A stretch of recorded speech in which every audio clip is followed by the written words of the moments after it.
Hello friends, जैसा कि हम रोज़ टेस्ट सीरीज़ ला रहे हैं, आज क्लास 3 है। पैरामेडिकल के जितने स्टूडेंट हैं उनके लिए लाभदायक है। फिजिक्स, केमिस्ट्री, बायोलॉजी तीनों के 15-15 क्वेश्चन टॉप 45 कराए जा रहे हैं, जो कि 100% श्योर है आपका आने का एग्ज़ाम में। तो मेरे साथ जुड़िए और स्टार्ट कीजिए। जो लोग नहीं जुड़े हैं वो भी आ जाइए। पहला क्वेश्चन है, what is the principle behind a hydraulic lift. Hydraulic lift जो है वो किस प्रिंसिपल पे काम करता है? वो पास्कल्स लॉ पे काम करता है। पास्कल्स लॉ क्या होता है? पास्कल्स लॉ कहता है कि कोई बंद कंटेनर है लिक्विड से भरा हुआ, तो उस पर अगर हम प्रेशर जो एग्जर्ट करते हैं, वो जितना प्रेशर यहाँ रहता है वो हर कंटेनर का हर एक कोना में उसका प्रेशर समान रहता है। P1 = P2 होता है, ये याद रखिएगा। इसका फोर्स वेरी करता है लेकिन प्रेशर समान रहता है, यही पास्कल्स लॉ कहता है। और हाइड्रोलिक लिफ्ट इसी पे डिपेंड है। ठीक है दोस्तों, नेक्स्ट क्वेश्चन की ओर बढ़ते हैं। नेक्स्ट क्वेश्चन है, in what units is electric field strength measured. Electric field strength किससे मेज़र किया जाता है? न्यूटन पर कूलम से, या वोल्ट पर मीटर से, या जूल पर कूलम, या both A and B.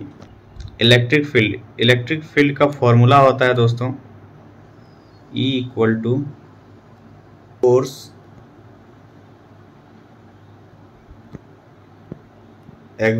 Exerted by per unit charge. Charge को किससे लिखते हैं? Q से लिखते हैं। तो फोर्स का क्या हो गया मेरा? फोर्स को न्यूटन SI यूनिट और Q का कूलम, तो न्यूटन पर कूलम, ये हो गया।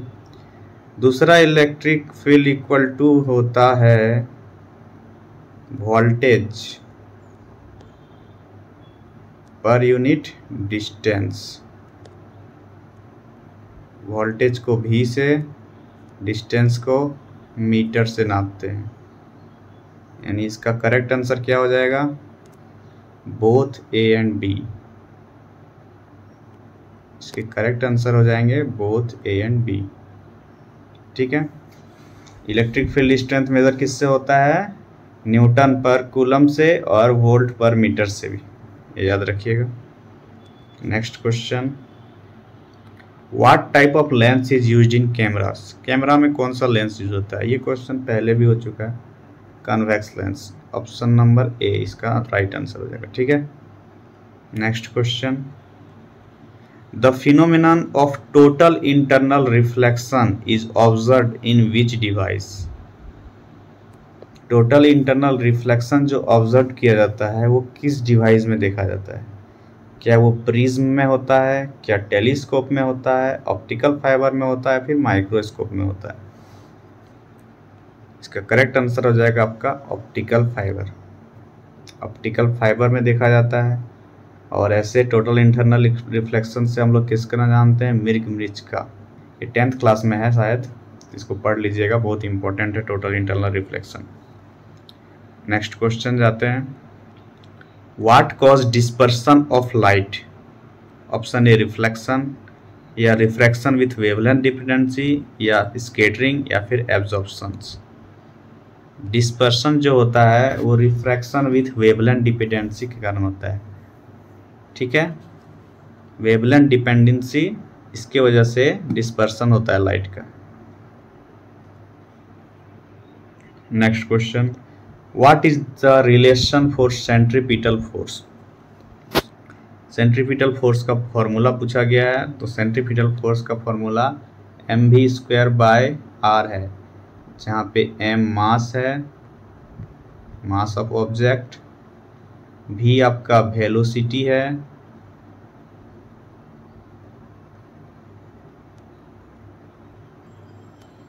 और r आपका रेडियस होता है, जिसके चारों ओर लगता है, जिस सर्कल के चारों ओर रेडियस में लगता है फोर्स, वो ठीक है, याद रखिएगा। Next question, which instrument measures resistivity? Resistivity किससे नापी जाती है? ए मीटर से तो करंट मापा जाता है, वोल्ट मीटर से वोल्टेज मापा जाता है, तो रेसिस्टिविटी आपका पोटेंशियोमीटर से मापा जाता है। इसका करेक्ट आंसर हो जाएगा पोटेंशियोमीटर, ऑप्शन नंबर ए, याद रखिएगा। नेक्स्ट क्वेश्चन है, when A current carrying wire is placed in a magnetic field the force on it is given by. जब किसी वायर में करंट है, उसे मैग्नेटिक फील्ड में प्लेस करते हैं, तो उसका फोर्स क्या होता है? तो उसका जो फोर्स लगता है उसमें वो BIL, यहाँ कंफ्यूज नहीं होइएगा, ये BLL नहीं है, ये BIL है, ठीक है। जहाँ B आपका मैग्नेटिक फील्ड को दिखाता है, I आपका करंट को दिखाता है, जो करंट वायर में है उस करंट को I दिखा रहा है, और L आपका लेंथ ऑफ द वायर हो जाता है।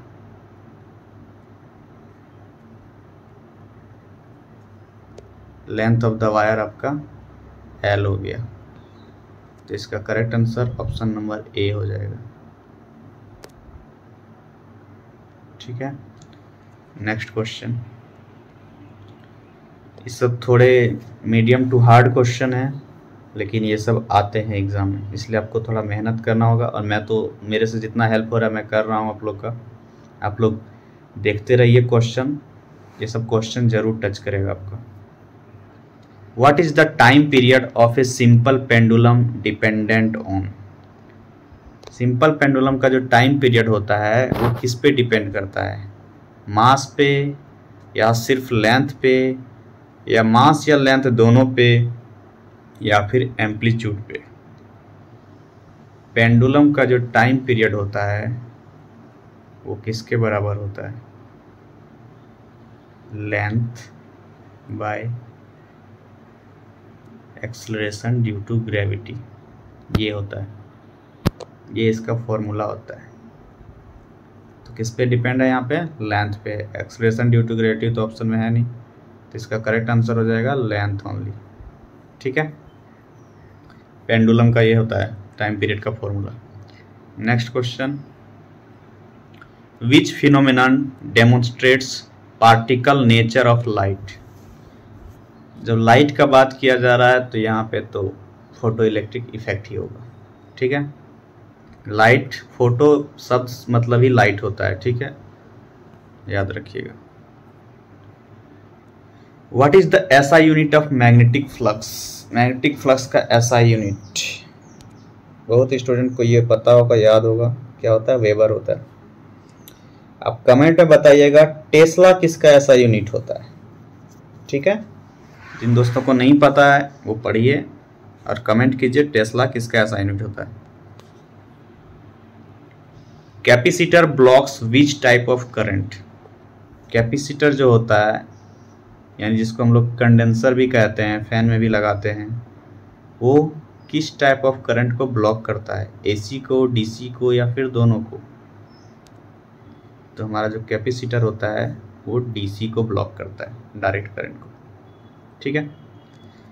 Next question, in which of the following does the resistance decrease with increase in temperature? Temperature increase होने के साथ साथ रेसिस्टेंस डिक्रीज होता है, किसका? क्या मेटल्स का होता है, क्या सेमीकंडक्टर्स का, इंसुलेटर्स का, या फिर सभी का? तो इसका करेक्ट आंसर हो जाएगा आपका सेमीकंडक्टर। जितने भी सेमीकंडक्टर होते हैं, कार्बन हो गए, सिलिकॉन हो गए, जर्मेनियम हो गए, ये सब का क्या होता है? टेम्परेचर बढ़ने के साथ साथ इनका रेसिस्टिविटी कम होता है, ठीक है। Next question, what is the frequency range of Audible sound of for humans? Option A दिया है 20 to 20 kilo hertz, 20 to 200 kilo hertz, 2 to 20 kilo hertz. तो हम लोग किलो हर्ट्ज में तो नहीं पढ़े हैं, हम लोग सिर्फ हर्ट्ज में पढ़े हैं। बुक में तो हर्ट्ज में दिया हुआ है, कितना दिया है? 20 से 20,000 हर्ट्ज। तो 1000 किसके बराबर होता है? kg, 1 kg के बराबर होता है। तो यहाँ क्या बचा? एक जीरो बचा, यानी 20 to 20 किलोहर्ट्ज इसका आंसर हो जाएगा। ठीक है, ये सिंपली मैथमेटिक कैलकुलेशन है। Next, what type of wave is an X ray? जिन लोगों को इच्छा है रेडियोलॉजी में जाने का, उनको तो ये जानना ही चाहिए, इतना तो पढ़ाई उनको करना चाहिए। तो एक्सरे कौन सा वेव होता है? ट्रांसवर्स इलेक्ट्रोमैग्नेटिक वेव होता है, जिससे रेडिएशन फैलता है। ठीक है, याद रखिएगा, बहुत इंपॉर्टेंट क्वेश्चन है। नेक्स्ट है chemistry. Which compound is an aliphatic hydrocarbon? Hydrocarbon जो होते हैं वो 2 टाइप्स के होते हैं। एक होते हैं एलिफेटिक, एक होते हैं एरोमेटिक। ये 11-12 का क्वेश्चन है दोस्तों। एलिफेटिक में आपका आते हैं अल्केन, अल्कीन, अल्काइन। ये जो ग्रुप हम लोग पढ़ते हैं वो एलिफेटिक में आते हैं कार्बन के साथ। जो सिंगल बॉन्ड होते हैं वो अल्केन होते हैं, जो डबल बॉन्ड होते हैं वो एल्कीन होते हैं, जो ट्रिपल बॉन्ड होते हैं वो अल्काइन होते हैं। ठीक है, और जो एरोमेटिक आता है ना, एरोमेटिक होता है आपका स्ट्रक्चरल, जो उसका होता है चेन नहीं होता है। एलिफेटिक में चेन होता है, एरोमेटिक में स्ट्रक्चरल होता है, और उसमें अल्टरनेटली कहीं सिंगल बॉन्ड तो कहीं डबल बॉन्ड, फिर कहीं ट्रिपल बॉन्ड, ऐसा होता है। ठीक है, तो आपको एलिफेटिक में पूछा है। तो बेंजीन जो है, बेंजीन आपका एरोमेटिक में आता है, बेंजीन का जो स्ट्रक्चर होता है। फिनॉल भी एरोमेटिक में आता है, नेपथलीन भी एरोमेटिक में आता है। आपका एलिफेटिक में इथेन है, यहाँ पे एल्केन ग्रुप का। इथेन का फॉर्मूला क्या होता है दोस्तों? मीथ ईथ, C2H क्या हो जाएगा? 6, क्योंकि ये एल्केन ग्रुप है। एल्केन ग्रुप का फॉर्मूला होता है, याद रखिएगा, CnH2n+2। Methane, ethane, propane, butane, ये सब होता है। तो ईथ जो है वो सेकंड में आया, तो n के जगह पे 2 बैठेगा, फिर H 2 × 2 4 + 2 6, यानी C2H6। ये हो गया इथेन का फॉर्मूला। मीथेन का पूछा जाएगा तो n के जगह पे 1 रहेगा। मीथेन, इथेन, प्रोपेन का पूछा जाएगा तो 3 रहेगा। ठीक है, इस तरीके से एल्केन एल्कीन का बनाते हैं। एल्कीन का होता है CnH2n, सिंपल सा, ये डबल बॉन्ड को दर्शाता है। और अल्काइन का बोला जाए तो CnH2n-2 होता है। जिनको नहीं पता है वो सब नोट कर लीजिएगा। Next question, which of this is an endothermic process? Endothermic process कौन है इस सब में? कंबजन, क्या कंबजन है? क्या फ्रीजिंग ऑफ वाटर है? या dissolving ammonium chloride in water है? या फिर कंडेंसेशन है? इंडोथर्मिक प्रोसेस जो होता है वो अमोनियम क्लोराइड इन वाटर जो डिजोल्व करते हैं, NH4Cl, इसका फॉर्मूला होता है अमोनियम क्लोराइड का। ये जब वाटर के साथ रिएक्ट करता है तो ये जितना भी सराउंडिंग का ऊष्मा होती है, हीट होती है, उसको एब्जॉर्ब कर लेता है, जिससे उनका जो सॉल्यूशन होता है वो ठंडा फील होता है छूने से। तो ये इंडोथर्मिक प्रोसेस किसको बोलते हैं? जिसमें ऊष्मा अवशोषित होती है। और एक्सोथर्मिक, जिसमें ऊष्मा उत्सर्जित होती है। रिएक्ट होने के बाद जिसमें ऊष्मा उत्सर्जित होती है वो होता है एक्सोथर्मिक प्रोसेस। और इंडोथर्मिक क्या होता है? अमोनियम क्लोराइड का जब वाटर में मिलाते हैं तब जब ऊष्मा अवशोषित करना पड़ता है। ठीक है, 2 टाइप का प्रोसेस होता है, एक्सोथर्मिक, इंडोथर्मिक। एक बार बुक में पढ़ लीजिएगा आप लोग, 9th या 10th क्लास में है। ठीक है,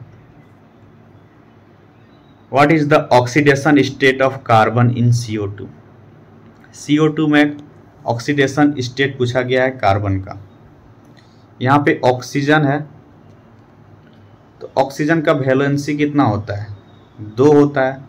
एक ऑक्सीजन का वैलेंसी 2 होता है, तो यहाँ 2 ऑक्सीजन है तो यहाँ 4 हो जाएगा वैलेंसी। किस में होगा? माइनस में होगा। क्यों? क्योंकि इसे 4 ऑक्सीजन चाहिए, 4 इलेक्ट्रॉन चाहिए होंगे। और कार्बन के पास होता है +4। ये अपना 4 इलेक्ट्रॉन इसे डोनेट कर देता है ऑक्सीजन को, क्योंकि इसे 4 इलेक्ट्रॉन की ज़रूरत है। तो बैलेंस होने के लिए कार्बन अपना 4 इलेक्ट्रॉन इसे दे देता है, तो कार्बन भी स्टेबल हो जाता है, ऑक्सीजन भी स्टेबल हो जाता है। तो इसमें कार्बन का पूछा है ऑक्सीडेशन स्टेट, तो ऑक्सीडेशन स्टेट इसी चार्ज को बोलते हैं। तो इसका correct answer option number B हो जाएगा। ऑक्सीजन का पूछता तो -4 होता। ठीक है, next question, which acid strengths order in correct. कौन सा एसिड कितना स्ट्रॉन्ग है इसमें पूछा गया है। तो सबसे ज़्यादा स्ट्रॉन्ग तो H2SO4 ही है ये तीनों में, तो H2SO4 आपका सिर्फ ऑप्शन बी में दिख रहा है। तो सिंपल सा ऐसे ही आंसर मार दो, HNO3 के बाद HCl होगा, HCl के बाद H2SO4, याद रखना है इसको। Option number 20, which of the following is a chelating agent. Chelating agent किसे बोलते हैं, बहुत फेमस एजेंट है EDTA। EDTA मतलब चिलेटिंग एजेंट, ये सब कोई जानते हैं। ठीक है, next question, the reaction 2Ag + S react होके बना Ag2S is an example of. क्या है ये, क्या डिस्प्लेसमेंट है, कॉम्बिनेशन है, रेडॉक्स है या प्रिसिपिटेशन है। सबसे पहले तो इसे काट दो, प्रिसिपिटेशन है नहीं है। रेडॉक्स, यहाँ पे ऑक्सीडेशन ना ऑक्सीडेशन हो रहा है ना रिडक्शन हो रहा है, तो रेडॉक्स तो होगा ही नहीं, ये भी काट दो। अब बचा डिस्प्लेसमेंट और कॉम्बिनेशन। डिस्प्लेसमेंट में क्या होता है, एक को डिस्प्लेस करके दूसरा आता है। यहाँ किसी को कोई डिस्प्लेस कर रहा है नहीं, Ag को कोई डिस्प्लेस कर रहा है नहीं, वो तो सिंगल ही, किसी के साथ जुड़ा हुआ ही नहीं है, और ना ही S जुड़ा हुआ है, ना ही Ag मतलब सिल्वर और ना ही ये सल्फर। सिल्वर सल्फाइड बना, सिल्वर और सल्फर मिलकर क्या बना, सिल्वर सल्फाइड बना। यानी ये दो एलिमेंट जब मिला सिल्वर और सल्फर, तब एक कंपाउंड बना जो क्या कहलाया, सिल्वर सल्फाइड, यानी कॉम्बाइन हुआ। दो कंबाइन होकर एक जब कंपाउंड बनाता है तो उसको बोलते हैं कॉम्बिनेशन रिएक्शन। ठीक है, अगर आप लोगों को ये क्लास पसंद आएगी, आप लोग सारे इस चैनल से जुड़ेंगे और लाइक करेंगे, सब्सक्राइब करेंगे, तो मैं अलग से फिजिक्स, केमिस्ट्री, बायो का अलग से चैप्टर वाइज क्लास स्टार्ट करूँगा।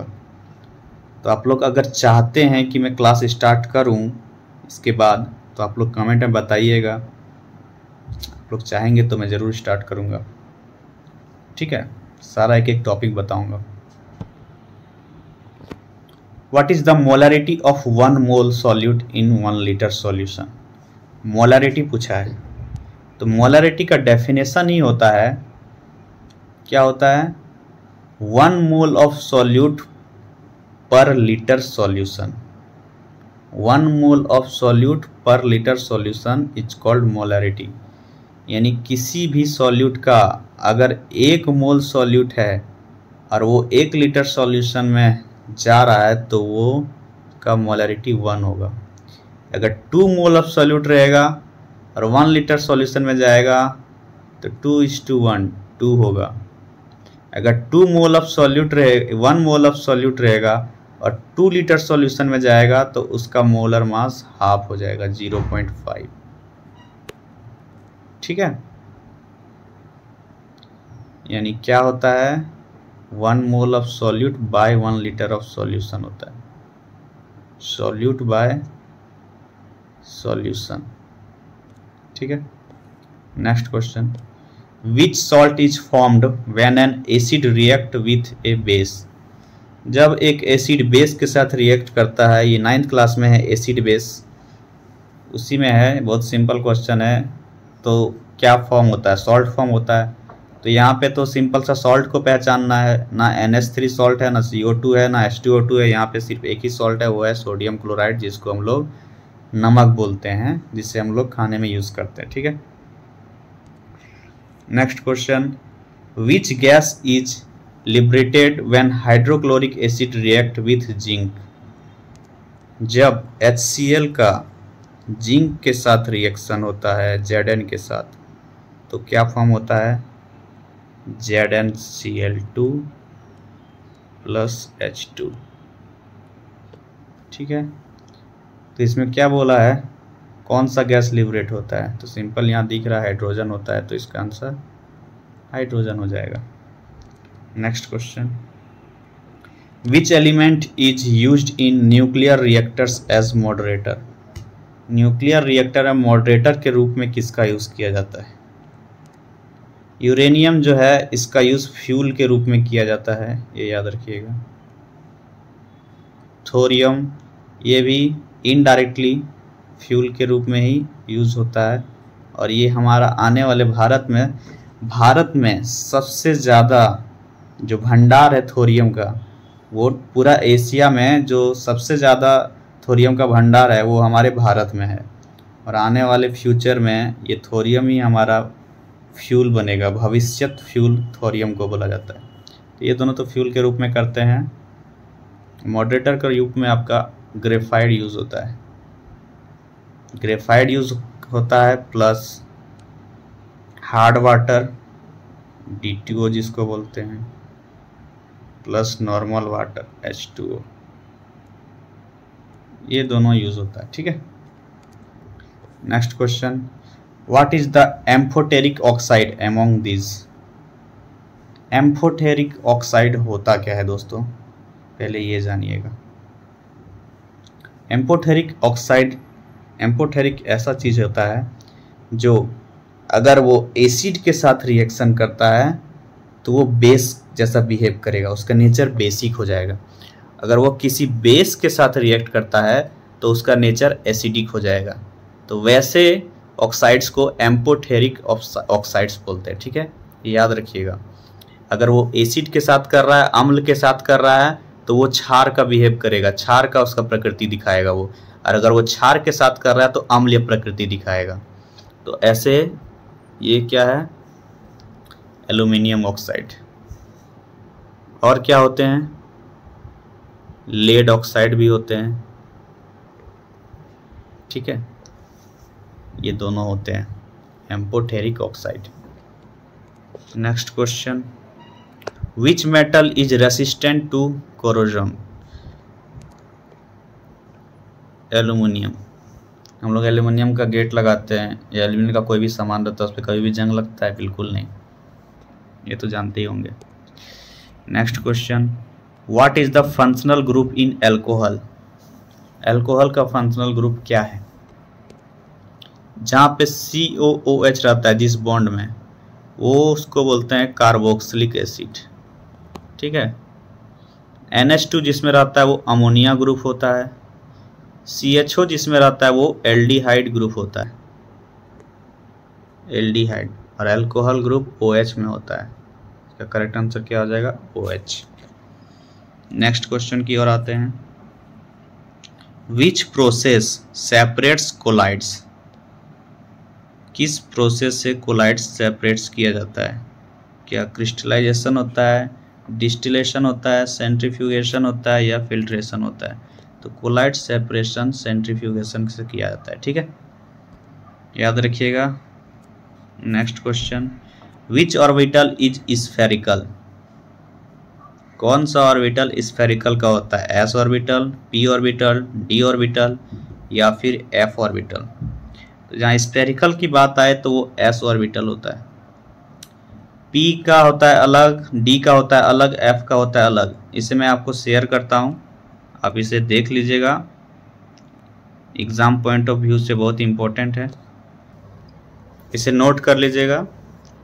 S होता है स्फेरिकल, P डम्बेल शेप का होता है, D आपका क्लोवर लीफ शेप्ड। क्लोवर यानी क्लोव किसको बोलते हैं, लौंग, जो हम लोग गरम मसाले में यूज़ करते हैं लौंग, उसके पत्ती का शेप का होता है D। और F कॉम्प्लेक्स होता है, मल्टी लोब्ड होते हैं उसके। ठीक है, नेक्स्ट क्वेश्चन है, which is the basic unit of heredity. Heredity का बेसिक यूनिट क्या है। बेसिक यूनिट ऑफ लाइफ क्या है, सेल है, और हेरिडिटी का जीन है। Next question, which pigment protects skin from UV light. UV light से हमारे स्किन को कौन सा पिगमेंट बचाता है? वही पिगमेंट बचाएगा जो हमारे स्किन में मौजूद होता है। तो हमारे स्किन में कौन सा पिगमेंट मौजूद होता है, ये भी एक क्वेश्चन है। कौन सा पिगमेंट होता है? मिलेनिन होता है, ये याद रखिएगा। हमारे स्किन में मिलेनिन होता है और इसी के कारण हमारा स्किन का कलर भी डिसाइड होता है। अगर मिलेनिन किसी का ज़्यादा हो तो वो डार्क कलर के हो जाते हैं, जिसका मिलेनिन कम है वो गोरे होते हैं। ठीक है, next question, where does protein synthesis occur? Protein synthesis का मतलब है राइबोसोम। राइबोसोम ही प्रोटीन सिंथेसिस करवाता है, याद रखिएगा। प्रोटीन सिंथेसिस कौन कराता है? राइबोसोम कराता है। माइटोकॉन्ड्रिया को क्या बोलते हैं? Power house of the cell बोलते हैं। ठीक है, power house of energy. Which vitamin is fat soluble?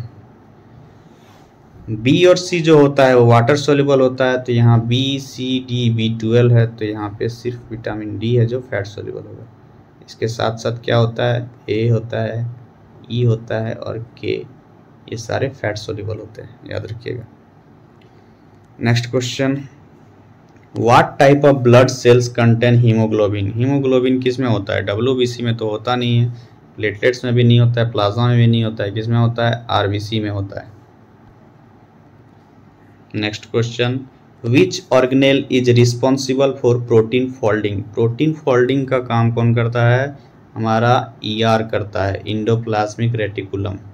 ठीक है, राइबोसोम अभी पढ़े, प्रोटीन सिंथेसिस, माइटोकॉन्ड्रिया क्या होता है, और इंडोप्लाज्मिक क्या करता है? प्रोटीन फोल्डिंग करता है। Okay, next question, which organism causes malaria? Malaria किसके वजह से होता है? वायरस की वजह से होता है, बैक्टीरिया की वजह से, प्रोटोजोआ या fungus?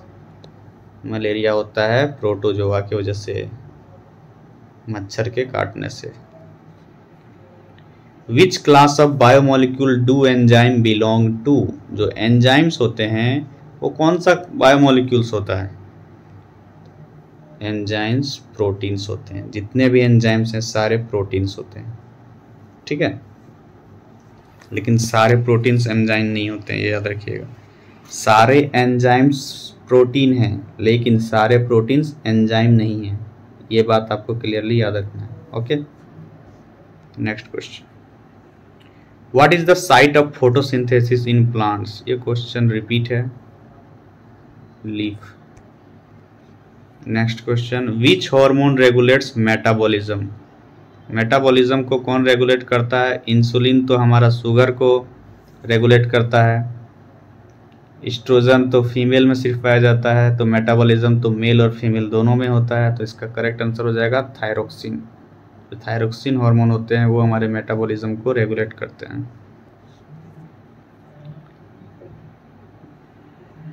Which blood vessel carries oxygenated blood from lungs to heart? Vena cava, aorta, pulmonary vein या आर्टरी? ये हार्ट से रिलेटेड क्वेश्चन है, जिसमें मैंने तो महारत हासिल किया है क्योंकि मैं खुद एक कार्डियोलॉजी टेक्नीशियन हूँ। ठीक है, किसी दिन मैं आप लोगों को, अगर आप लोग चाहेंगे तो पूरा कार्डियोवैस्कुलर सिस्टम का क्लास करवाऊँगा, सर्कुलेटरी सिस्टम जिसमें इंक्लूड रहेंगे। अलग से मैं ECG का क्लास करवाऊँगा, कुछ इको फाइंडिंग्स बताऊँगा, ट्रेडमिल टेस्ट होते हैं, एंजियोग्राफी क्या होती है, वो सारी चीज़ मैं बताऊंगा, धीरे धीरे बताऊंगा। चैनल जैसे जैसे ग्रोथ करेगा मैं आप लोग को सारी जानकारी दूंगा, सबका एक सेपरेट वीडियो बनाऊंगा। तो क्वेश्चन है, which blood vessels carries oxygenated blood from lungs to heart? Lungs से हार्ट में जो प्योरीफाइड ब्लड जो होता है, प्योरीफाई होने के बाद लंग्स में जो प्योरीफाइड ब्लड हो जाता है, पूरा बॉडी से कहाँ पहुँचता है? लंग्स में पहुँचता है हार्ट के थ्रू, वहाँ पे प्योरीफाई होता है ब्लड। उसके बाद किसके थ्रू वो हार्ट के दूसरे भाग में पहुंचता है? लेफ्ट आर्टरिया में पहुंचता है। किसके थ्रू पहुंचता है? पल्मोनरी वेन के थ्रू। और अगर डीऑक्सीनेटेड ब्लड बोले कि हार्ट से डीऑक्सीनेटेड ब्लड लंग्स में प्यूरिफाई होने के लिए किसके थ्रू जाता है, तो उसका आपका आंसर पल्मोनरी आर्टरी होगा। ठीक है, ये याद रखिएगा। डीऑक्सीनेटेड ब्लड का बात किया जाए तो पल्मोनरी आर्टरी होगा, ऑक्सीजनेटेड ब्लड का बात किया जाए तो पल्मोनरी वेन होगा। ये एक्सेप्शनल केस है आर्टरी और वेन का, क्योंकि आर्टरी का डिफिनेशन होता है जितने भी आर्टरी हैं वो सारे आर्टरी में ऑक्सीजनेटेड ब्लड फ्लो होता है, और जितना भी वेन है, हम लोग को जो वेन दिखता है ग्रीन कलर का, डार्क ग्रीन कलर का, उसमें डीऑक्सीजनेटेड ब्लड होता है। तो जितने वेन हैं उसमें डीऑक्सीजनेटेड ब्लड फ्लो होते हैं, और जितनी आर्टरी है जो मोटे परत के होते हैं उसमें ऑक्सीजनेटेड ब्लड फ्लो होते हैं। बट एक्सेप्शन में यही हार्ट में है कि आपका पल्मोनरी आर्टरी जो है उसमें डीऑक्सीजनेटेड ब्लड आता है, और जो पल्मोनरी वेन है उसमें ऑक्सीजनेटेड ब्लड आता है। ये बहुत इंपॉर्टेंट चीज़ है, आप लोग से मैंने शेयर किया, इसे याद रखिएगा, ठीक है। Next question, which part of the neuron receive signal. ये न्यूरॉन का क्वेश्चन है। मैं आप लोगों को न्यूरॉन का स्ट्रक्चर शेयर करूंगा और फिर बताऊंगा, ठीक है। उसके बाद आंसर आपको देना है। ये न्यूरॉन है, न्यूरॉन का पार्ट्स है। इसमें आप देख सकते हैं ये जो सबसे ऊपर वाला भाग होता है उसे डेंड्राइट्स बोलते हैं। उसके बाद सेल बॉडी आता है, ये में जो आपको येलो टाइप्स का दिख रहा है वो न्यूक्लियस होता है, और ये इसके बाद वाले भाग को जिसमें इलेक्ट्रिक इम्पल्स न्यूरॉन सेल होते हैं वो एक्सॉन कहलाते हैं। और माइलिन शीथ, ये जो येलो कलर का परत आपको दिख रहा है ये एक्सॉन के ऊपर, ये माइलिन शीथ कहलाते हैं। और सबसे लास्ट में होते हैं एक्सॉन टर्मिनल। तो एक्सॉन टर्मिनल में क्या है, transmit electrical chemical signal to other neuron cells and effector cells. ये ट्रांसमिट का काम करता है। इसके अंदर जो सिग्नल है इलेक्ट्रिकल या केमिकल, ये दूसरे न्यूरॉन में ट्रांसमिट करता है। और दूसरे न्यूरॉन में कौन सा भाग रिसीव करता है, तो देखिए ये दूसरे न्यूरॉन का डेंड्राइट्स भाग रिसीव करता है। Receive signal from other neurons, यानी यहाँ पे आपका एक्सॉन टर्मिनल जुड़ा हुआ रहता है, ठीक है। मैंने शेयर किया। रिसीव कौन करता है सिग्नल को, डेंड्राइट करता है। और ट्रांसमिट का बात आएगा तब कौन करता है, एक्सॉन करता है। एक एक्सॉन से दूसरा डेंड्राइट जुड़ा रहता है दूसरा न्यूरॉन का, फिर तीसरा न्यूरॉन उसमें आके उसका एक्सॉन का टर्मिनल में फिर आएगा, ठीक है। ऐसे होता है, पहले डेंड्राइट, उसके बाद एक्सॉन, उसके बाद एक्सॉन टर्मिनल, फिर एक्सॉन टर्मिनल से दूसरा न्यूरॉन का डेंड्राइट, फिर एक्सॉन टर्मिनल, फिर तीसरा न्यूरॉन का डेंड्राइट, ऐसे करके जाता है। एक्सॉन से ट्रांसमिट होता है और डेंड्राइट से रिसीव होता है सिग्नल। नेक्स्ट क्वेश्चन, विच gland secrets adrenaline. Adrenaline hormone जो है वो एड्रिनल ग्लैंड से सीक्रेट्स होता है। ये सेम टू सेम वर्ड्स है तो आप इससे अंदाजा भी लगा सकते थे। Next question, what is the basic function of ribosome. अभी पढ़ा, क्या है, प्रोटीन सिंथेसिस। लास्ट क्वेश्चन है आज का, which blood group has both A and B antigens. जिसमें ए और बी दोनों एंटीजेंस हैं वो याद रखिएगा, वो यूनिवर्सल रिसेप्टर है, वो किसी से भी ब्लड ले सकता है, यानी ए बी, ठीक है। इसका करेक्ट आंसर हो जाएगा ए बी, याद रखिएगा। फिर कल मैं लेके आऊँगा आप लोगों को और 45 क्वेश्चंस। और जितने कोई जुड़ना चाहते हैं शेयर कीजिए वीडियोस, सब्सक्राइब कीजिए और चैनल से जुड़िए, और भी बेहतरीन सेशन में लाता रहूँगा, ठीक है दोस्तों। आज के लिए इतना ही।